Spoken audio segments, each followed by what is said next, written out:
Staying with the hips. Staying with the hips, we're looking now in the sagittal plane. Instead of hip extension, we're looking at hip flexion. Or if we're closed chain, which just means the feet stay on the floor, hip flexion is this, your squats or your forward bend. So just a little recap. Remember, flexion of the hip happens at this joint here. So just where the femur rotates in the pelvis. What we'll see a lot of people do is this. And what they're doing there is they're flexing the spine to make it appear like they are flexing the hips. Boom, compared to zoom. Now, we talked briefly in class about different ways that you can make this happen, different cues. I think we probably brainstorm this with everyone.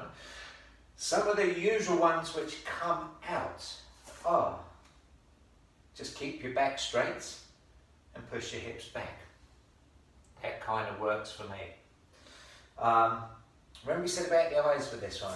People usually like to keep their eyes on the horizon. It makes them feel safe and stable. But if you're going to keep the whole spine nice and straight, that means your head is part of the spine. So if you have laser beams out of your eyes, those laser beams are going to come down as you hinge at the hip, so the back's staying straight. Hard one to get people used to.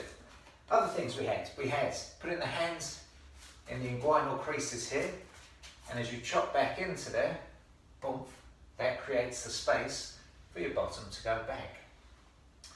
One of my favourites, stand next to a wall and just reach your bottom back so it very lightly kisses the wall and you come back. So you're not leaning on it, so it's not like a deep kiss, a French kiss, it's just like a little peck on the cheeks and back up again.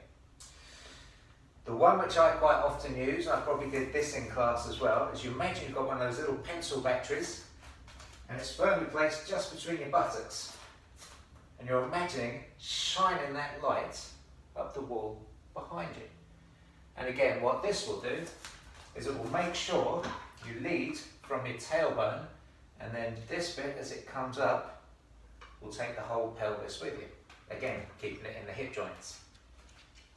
Another thing we did in class, you can do this on yourself or you could do it with someone else, and we just took the back fat in your lower back and worked by holding on to that. What it means is as you flex that spine and it comes apart, the back fat's going to come out of your hand, so it just gives you that feedback.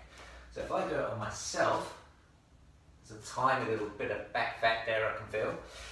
I hold on to those little bits either side of the spine so you can see those bits there. And then as I go back, as long as I keep my back straight, I can keep it in my hands. As soon as I flex my spine, actually if I turn around you might be able to see this. As soon as I flex my spine now, boom, I can't hold on to that skin anymore. So it's just giving me that feedback so that I know where my body is in time and in space. So think about whatever other ones you can come up with. There's no rights, there's no wrongs to this. The more ways you have of coaching it, the more you can build it towards the person who's struggling. And everyone's going to have a different way. Some people are going to prefer sort of like hands-on to be able to work it. Other people need a cue. Other people, they just need to see you doing it until they find it for themselves. So the more cues, the better.